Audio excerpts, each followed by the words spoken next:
সুস্থ আছে। তো অভিক মিত্র ব্লগ সাথে তোমাদের অনেক অনেক স্বাগত, অনেক ভালোবাসা দিয়ে একটা নতুন ব্লগ নিয়ে চলে এলাম। তো আজকে তো অনেক সকালে উঠেছি, সকাল সকাল উঠে ভাত আলু ভাজি পেঁপে সেদ্ধ হয়ে গেছে। বাবান স্কুলে যাচ্ছে, এখন বাজে 8:30। বাবানের খাওয়া দাওয়া হয়ে গেছে, তোমাদের দাদাভাইও খাচ্ছে। আজকে স্কুলে স্পোর্টস আছে, সেই কারণে তাড়াতাড়ি বেরিয়ে যাচ্ছে। তো সেই কারণে তাড়াতাড়ি উঠতে হলো, একটু ভাত করে দিলাম। না খেয়ে গেলে আমার মনটা আবার ভালো লাগবে না। আস্তে আস্তে তো 1:30 2 হয়ে যাবে। তো ভাবলাম একটু ভাত করে দিয়ে খেয়ে তারপরে যাক। তো বাবানও রেডি হয়ে গেছে,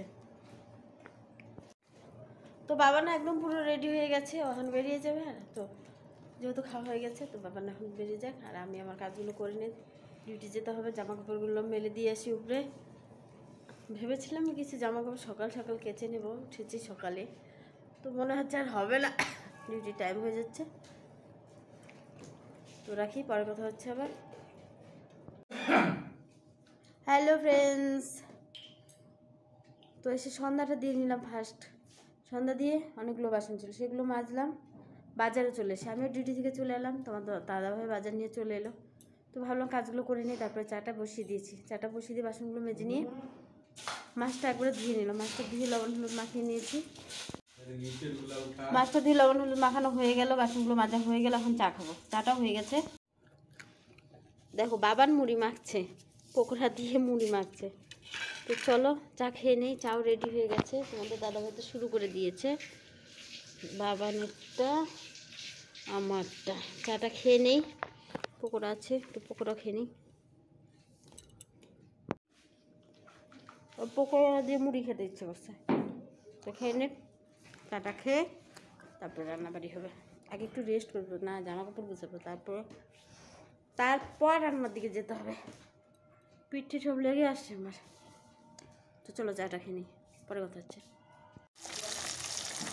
মাছগুলো ভাজা বসিয়ে দিয়েছি, দেখো কড়াই তেল দিয়ে আমি গেলাম ওদিকে, আর এদিকে কড়াইটা পুড়ে গেল।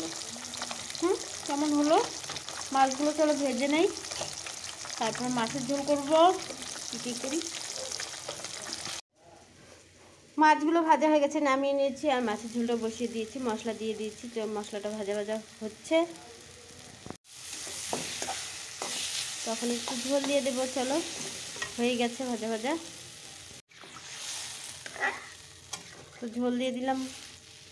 ঝোলটা একটু জাল হয়নি, তারপরে মাছ ছেড়ে দেবো। মাছের ঝোলটা হয়ে গেছে, নামিয়ে নিয়েছি। এখানে দেখো মাছের তেল দিয়ে একটু বেগুন দিয়ে ভেজে নিলাম, একটু ধনে পাতা দিয়ে দিয়েছি।